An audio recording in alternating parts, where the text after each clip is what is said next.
ये गोलियां आपके किसी अपने को नहीं लगी। पहलगाम में आपका कोई बेटा या भाई नहीं मारा गया, लेकिन कितने दिन बचोगी? कश्मीर में नहीं तो दिल्ली में मारे जाओगे, जयपुर में नहीं तो बॉम्बे में मारे जाओगे, हैदराबाद में मारे जाओगे या अहमदाबाद में मारे जाओगे।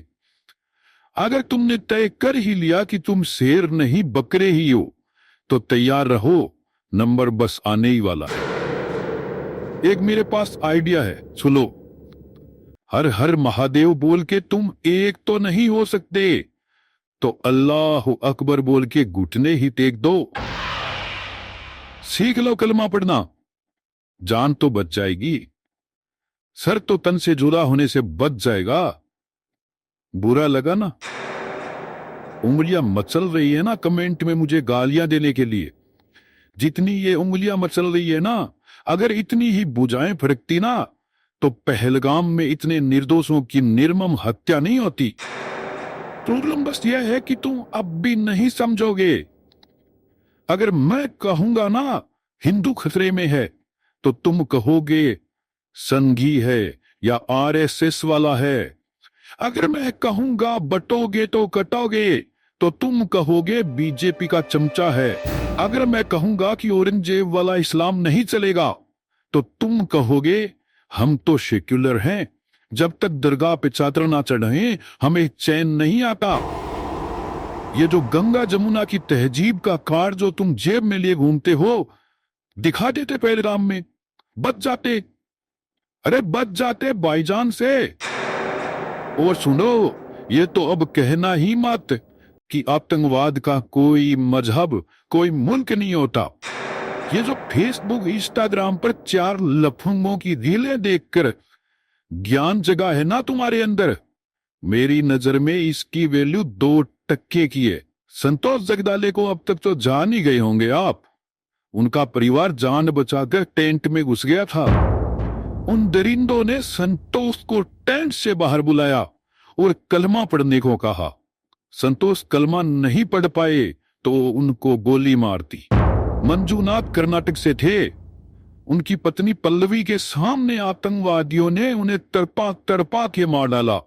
पल्लवी ने कहा, मेरे पति को मार दिया, अब मुझे भी मार दो। जवाब पता है क्या मिला?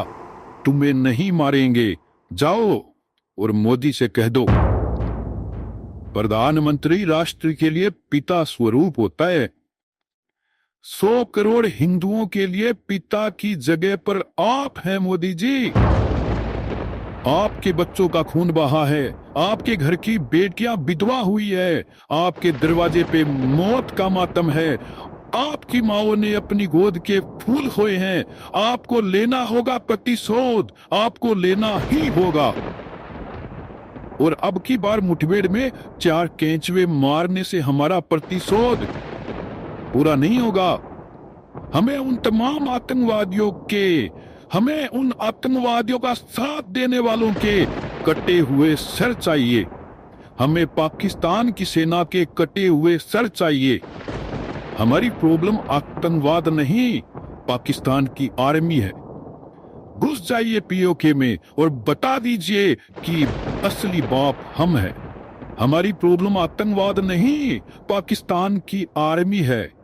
घुस जाइए पीओके में और बता दीजिए कि बाप कौन है। तुम्हें पता है इजराइल इतना सा देश है, मैप में भी जूम करके देखना पड़ता है। होलोकास्ट के बचे हुए 4 यहूदियों ने अपनी अस्मिता के लिए गाजा पट्टी को शमशान बना दिया। 15 लाख सेना के जवान अपने आत्म सम्मान के लिए क्या इतना भी नहीं कर सकते? हफ्ते में एक दिन भूखा सोने वाला गरीब भारत 1965 में लाहौर तक घुस गया था। आज तो हम दुनिया का 4था बड़ा मिलिट्री पावर हैं।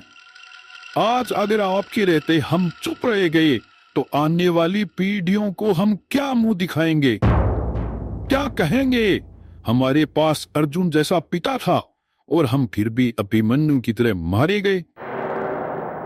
इतिहास सड़ी गली लाशें नहीं, विजय के ध्वज गिनता है मोदी जी। जो लंका नहीं जला सकता वो हनुमान नहीं। जो रावण का वध नहीं कर सकता वो मेरा राम नहीं। हमारी एक बेटी से हत्यारों ने कहा था जाओ और मोदी से कह दो। हमने कह दिया है मोदी जी,